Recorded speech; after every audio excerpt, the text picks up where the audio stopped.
Hi everyone, it's me, Rod Suskin on Rod TV. Time for another exciting episode, but before we go there, I want to thank you for your responses to last week's episode on suffering. So many of you seem to have found meaning and relevance in last week's little discussion, and I really value and appreciate your feedback to me. Thank you. On an altogether different topic, but one that's very much the topic of the day, I'm also getting a lot of feedback and requests regarding the ongoing Jacob Zuma saga. I did address predictions about Jacob Zuma in the first show this year and also updated a little bit later on. But in the last 2 weeks, ever since the Constitutional Court judgment and the fake apology by Jacob Zuma, as we know, a lot of pressure has increased on the president and on the ANC, and I'm getting a lot of emails asking again, what can I say about will Jacob Zuma go? So today we're going to just touch on that subject again, and I'm sure we will revisit it every now and then as time goes by until we have a conclusion one way or the other. We now know, of course, that the election date is coming up in August. The election itself I will examine in a later episode when it's clearer to see perhaps what is going on about the election, not just the leader of the party and Jacob Zuma. But for now, we just need to check in again on what it is about Jacob Zuma's chart, astrological chart, that actually makes him so vulnerable this year. So what I decided to do to try and get a little bit of greater clarity on the will Zuma leave, when will Zuma leave kind of question, I looked at a few other factors as well. For today, I've looked at the chart of Jacob Zuma as well as the ANC, and I thought I'd check in on two other people who are very close to what's going on in the Zuma administration and who also might be a little bit revealing in terms of timing in their charts as to perhaps giving us a bigger hint of what's going on, and that is Zuma's deputy, Cyril Ramaphosa, and the Speaker of the National Assembly, Baleka Mbete, both of whom have their eyes on the presidency of the country and presumably of their party as well. So I thought they might give us clues. We don't have good detailed information astrologically. The birth information of all these people is very limited, and we can only see a certain amount. And I'm really only looking at specific things which indicate big changes. And all I really want to do is look at the changes. Are there big changes in each of those situations? And then what I did is I put them all together and checked out, can we get a sense of when change is really happening? If I look at Jacob Zuma's chart, as I told you at the beginning of the year, there are 3 major periods this year when he is under extreme pressure, the likes of which we still haven't seen yet. You think there's been a lot of pressure in the last couple of weeks. We're going to see an increase of that pressure from the beginning of May. Really, throughout April, it does show as increasing in the chart, especially actually starting from next week according to the chart, but that could be splitting hairs. Definitely building up to peak from the beginning of May and strong through much of May. That is the initial pressure, and that does provide some opportunity for the change in the presidency. But Zuma's own chart emphasizes the period October through December much more strongly, peaking around November. And that really looks like the critical time for him. I did say that at the beginning of the year, and now we know that the elections are going to be in August, and it's likely that the ANC are going to do their damnedest to hang on to him at least until August, although they may very well hang on for a lot longer than that, as we know. So it seems from the charts that, again, not until after the election is there any major movement in Zuma's chart, and then there can be pretty major movement. but it's worth mentioning there is a period, that third period, and that lasts from January through March of 2017, and that is also a time during which the president is vulnerable. So the general pattern is set by his chart. We can see underlying patterns looking around what would be around change, and sadness or anger or feeling blocked or the emotions that go around change show very strongly in Zuma's chart from late October through December, again peaking in November. So giving us a sense that October, November is something around there. A little bit about that in June. So May has always got a little bit of a candidacy, but October, November looking much stronger. Also, clear indications of him physically moving out of a particular place or a change of his environment in some kind of way in the December and January period. So peppered all around, looks like a lot of interesting change and chaos. So you've heard me talking on and off this year about the planets Uranus and Pluto and how together they are causing an enormous amount of social and political change. And in fact, some of what I'm saying about Zuma comes from Uranus putting a lot of pressure on his chart. And would you know, Pluto, the other culprit, is putting a lot of pressure on the chart of the ANC itself. In fact, the ANC chart is under intense pressure this year. We've already seen it, and we've seen a lot of rumblings in the party. But for what it's worth, think about this yourself. You don't really need an astrologer very much. The chart of the Soviet Union was under exactly the same astrological pressure in 1989 as the ANC's chart is in the years 2016 and 2017. Astrologers predicted in the early 80s that that would bring about the fall of the Soviet Union, and indeed it did. And that is exactly what astrologers would expect from the planet Pluto, who brings an ending to things. Well, it's not quite the same circumstances as it was in the Soviet Union's chart. It is a somewhat milder version, but nevertheless, it's pretty much the same type of configuration that brought an end to that may very well split the ANC yet again in an all-new way. The very least we can expect is major changes in the party itself as a result of all of this. And we are all watching the ANC scrambling to protect its image and protect the party and deal with the Zuma issue.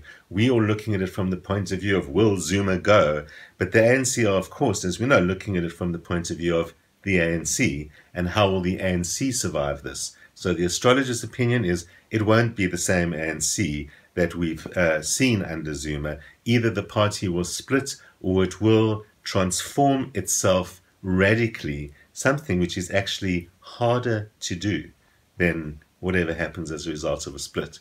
So let's see. But if we add that to the Zuma timing, interesting things emerge.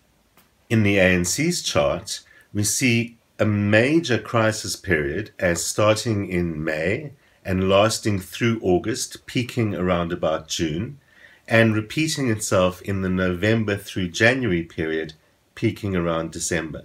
And so there is that December-November period being mentioned again, but it does look like in these coming months, May and June, the pressure is quite extreme, and the first result we might see of that pressure is something changing within the party itself, perhaps before we actually see Jacob Zuma undergo any particular changes. It also looks from the ANC chart that the period September and October is best described as a purge, and that might give us a clue as to what changes will follow in the ANC. So look out for that period around about that October-September period where we'll actually see a lot of those changes taking place and perhaps leading to some changes in the ANC itself. Ramaphosa's chart agrees with some of that timing, showing us the period of May as extremely critical and the October-November period, especially October, as extremely critical, dealing with changes, and literally the astrological idea of out with the old or in with the new, or breaking down old structures in order to create new ones. So we're putting this together, and we're beginning to see that it looks like there's more pressure in May, and then in response to that, the ANC begins restructuring itself. At the most extreme, there's a split developing. At the best case scenario for them, there's a restructuring developing that includes a purge, always exciting in politics, and further restructuring by late in the year. So Ramaphosa's chart and ANC chart themselves agree with the timing. It leaves us with Baleka Mbete, and I could also look at Nkosazana Dlamini Zuma, who's also a good candidate for the presidency. Again, without real information about these people's birth times and details, we can only draw a limited amount. And since Dlamini Zuma is still out of the main story, it's only going to confuse the matter to look at her. So I'm not saying that Ramaphosa and Mbete are the only candidates. And we know that since they both are Zuma candidates and so is Dlamini Zuma, there could very well be someone who we're not talking about here who could very well lead the party, or what the party changes into over the next little while. So we'll watch that in the weeks and months ahead. Plenty of stuff for Rod TV to talk about. But taking a look at Mbete's chart. For Mbete's chart, we can see the period around September as being very beneficial to her, and the period around March, and strictly speaking, it's the period from September through March.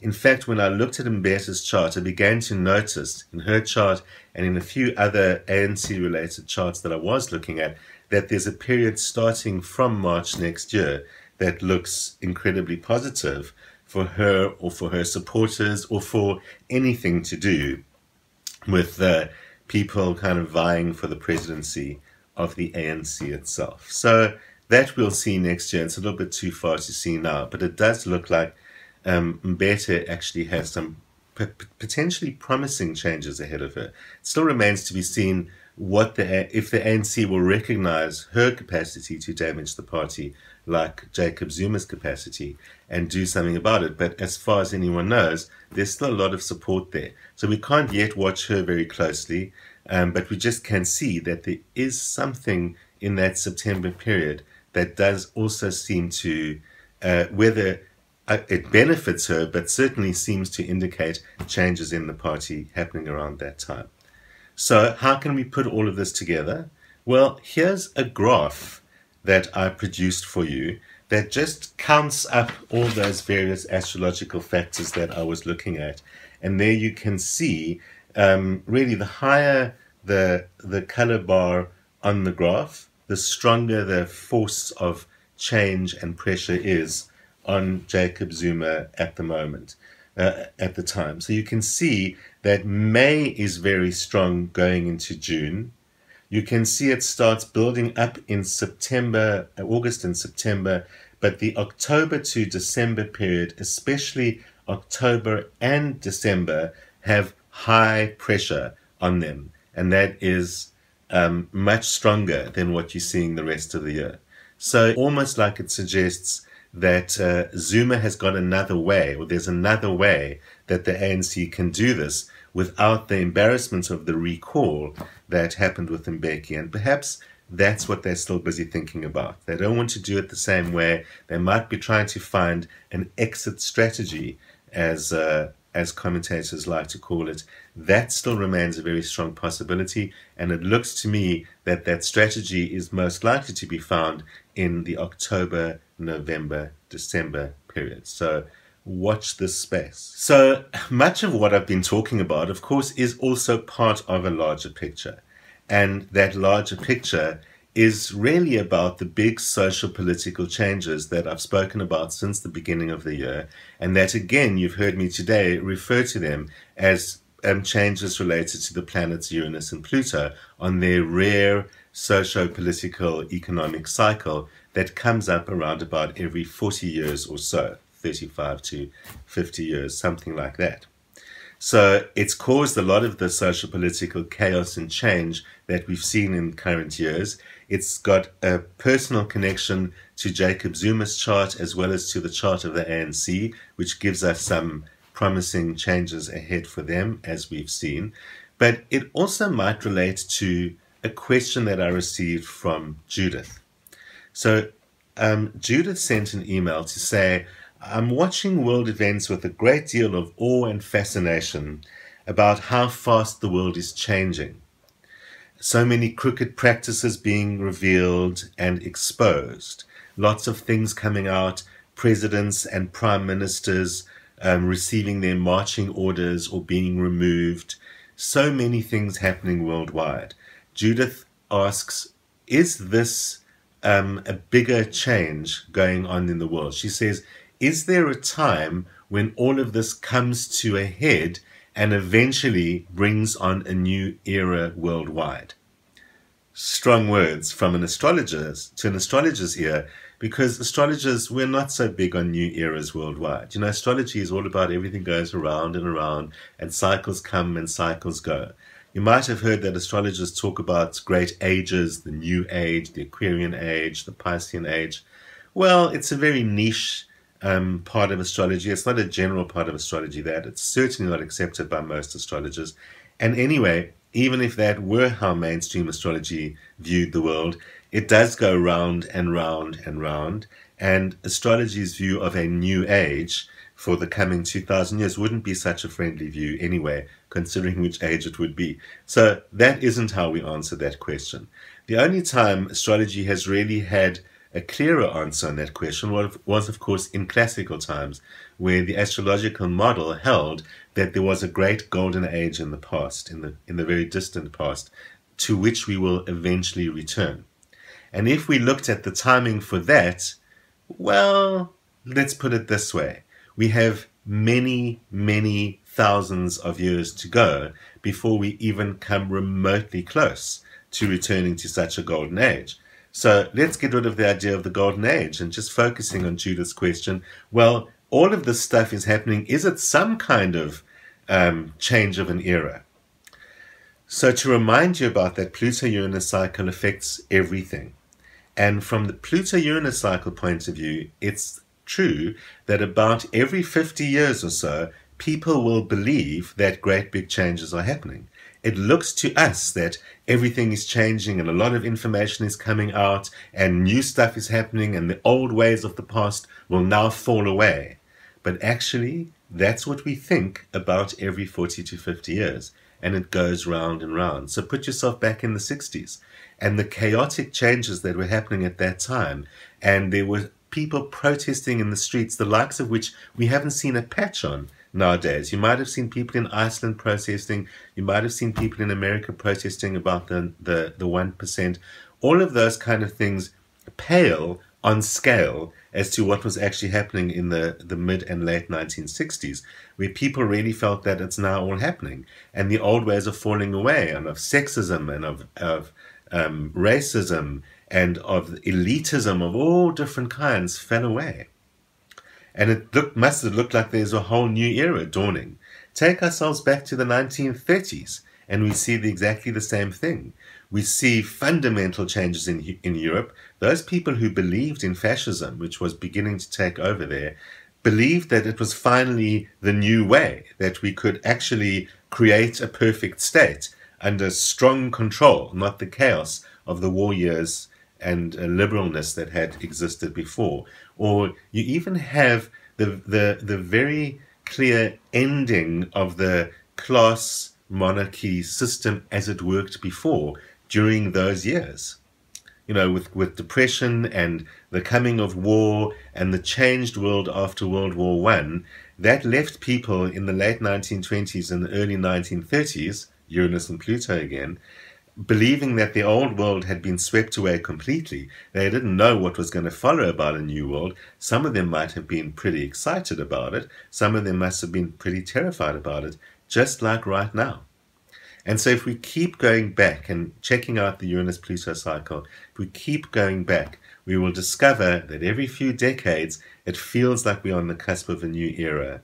And we now live in an age of information. So it looks to us as if things are being exposed on an unprecedented level. And while that might be true, what's really true is that we have much more access to information than we've ever had before. It's the same thing that makes people believe there's an increase in earthquakes, for example. And a lot of people think there's an increase in earthquakes, but what there really is an increase of reporting in earthquakes. Astrologers who've studied earthquakes have known, just like seismologists know, that earthquakes happen every single day on Earth and always have. But reporting changes, populations increase, so people are more affected by earthquakes. But the same old earthquakes keep on happening. So to get back to something I said last week when discussing suffering, our aim is not to create heaven on earth. Our aim is not to have this peaceful, beautiful, harmonious planet where everyone is just doing the right thing and behaving themselves and treating each other beautifully. It's an aim in the sense that it would be wonderful to happen, but it isn't what we must believe about what the earth is, because hundreds of thousands of years of history seem to show otherwise. And so astrology, which is really coming from spiritual philosophies of our culture and our ancestors, says that the earth exists to create all the difficulty and pain that gives us the opportunity to elevate ourselves above it and say there must be a better or greater reality than this simple earth reality that is the one that we believe is our only reality. So, in short, we mustn't get attached to creating perfect outcomes on the earth, but we must continue to work towards them. We must celebrate the exposure of information. We must try and get more information out there. We must liberate ourselves with information. All of that is true. But we mustn't attach ourselves to an outcome that says, at the end of all of this, there's an earth where everyone knows, where the power hungry are not controlling us with disinformation. They always really have.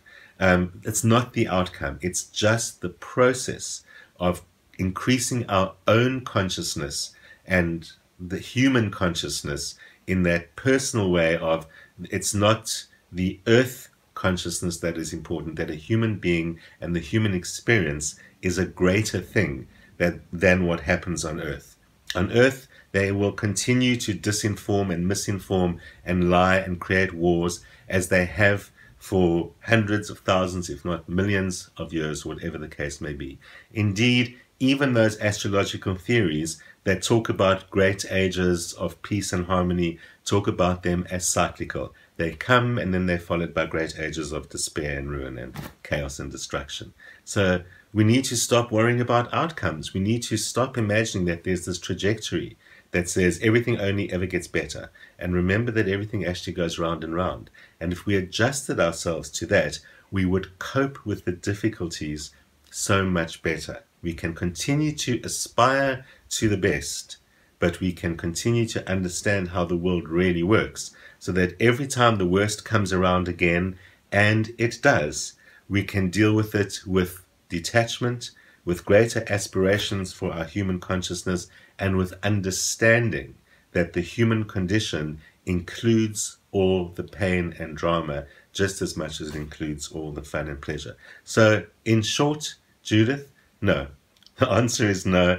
There is no astrological indication that this leads to any kind of improved era, and quite frankly, there isn't such a concept in astrology. Astrology says things go round again. Finally, on a more personal note, your personal question, I've received an email from Faye, who has a business, and her landlord runs the business underneath, and she says the landlord is closing his business and moving it. We have the option to move with him or find something for ourselves and try and start there. It has been very good working with this landlord. His business has been good for our business, but we're not so sure if that would still be the case anywhere new. So, firstly, looking at the chart, it looks like your best option is to move with him. It does look like he's likely to move soon, and you're going to be able to move with him because it says he keeps your interests at heart. And so it's like saying, believe him. He really does have your interest at heart. If you move with him, he will ensure that to whatever extent he can, he will make sure that your business also benefits and that he will help establish your business in the new place. It really does look like a good option, and I suspect from this chart that this is someone who really is either close to you or really likes the fact that he's helped your business grow and really does want to do the right thing. However, you also asked me about buying into the new property. Should I buy into it with him or just let him be the landlord? And your chart shows from your point of view, it's still not a good time to be investing in anything. Perhaps that's to do with your own resources. You should rather be benefiting from the fact that he is willing to give you a good space as a good price, just like he has before. But it's not exactly the right time to buy into it. So go with it. It's a great opportunity, probably an easier way to move than if you were doing it on your own. It looks like you're going to get a lot of success from that. So life goes on in every way, and as we keep on working on our own stuff, that's where we should look for improvement and create improvement, elevate our own consciousness, do our own thing as best as we possibly can, and that's what improves the world around us. So next week, time to move on from those politicians again for a while. We'll be looking at your month ahead. We'll be looking at your questions, as always, personal questions, like Faye had, or bigger questions like Judith had. Feel free to send them all to this address over here, or visit my website where you can also post your questions, check out information about my School of Astrology, even make a personal appointment to see me. And don't forget to join me next week, Friday noon, same time, as always, and tell your friends.